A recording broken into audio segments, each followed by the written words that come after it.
એની ટમેટી ને આમાં તમને જોયું ને ખાઈ જાય બે ભાઈ પાછા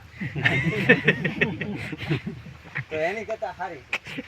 પણ હું શું કહું કે ભાઈ તમે પ્રાકૃતિક કરો કે રાસાયણિક ખેતી કરો, પણ પૂરી જે ટેકનોલોજી પદ્ધતિથી કરો. માનો કે રાસાયણિકનો કહેવાય નહીં, પણ પ્રાકૃતિક કરો તો ટેકનોલોજી કેવી કે ભાઈ આમાં મેં મલ્ચિંગ કર્યું છે.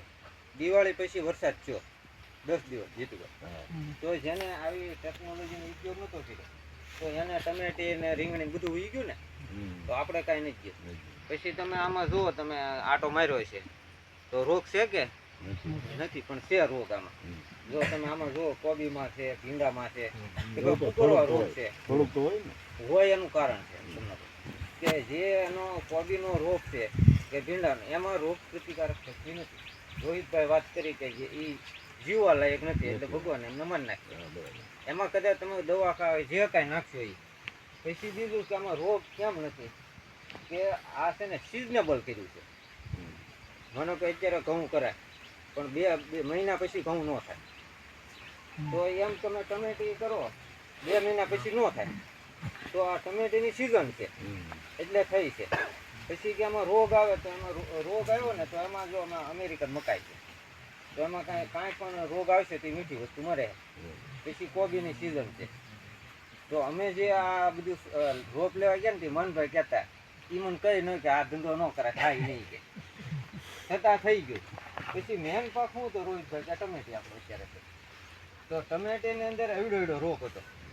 તો બીજા હતા ને એમાં મૂળા થઈ ગયા ઘણામાં, મૂળા મહિનામાં થઈ જાય. તો મૂળા લેવાઈ ગયા ને ટમેટી ઊભી છે, એટલે મેન પાક ટમેટી. હવે જુઓ તમે કોબી છે શરૂ, તો કોબી શરૂઆત થઈ ગઈ. પછી વેલાવાળા અમે નાખ્યા, પછી દૂધી છે, તુરિયા છે. તો એ રીંગણીની તો બધું આપણો મેન પાક રહેવાનો છે લાંબો સમય સુધી. તો અમારી કાકડી રોહિતભાઈ છે ને થોડી ગમતી છે તોલામાં, તો 20,000નું વેચાણ કરી નાખ્યું. અને એક પણ કાકડી અમારી છે ને 60 રૂપિયા કિલો વેચાય. દૂધી જે અત્યારે કોઈ નથી તો અમારે 30-40 રૂપિયા આ ભરતભાઈની બધા સુરત મોકલાય છે, એટલે ભાવ પણ મળે છે. અને ફોન ઉપર ફોન આવે, અમને આપો રીંગણા આપો.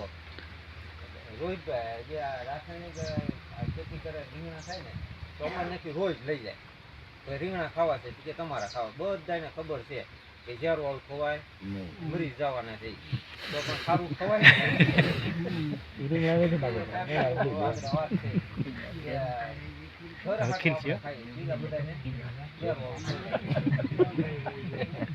કીધું ને વાડામાં કરીએ ને ઘર હાટું બીજા બધાને ખવડાય.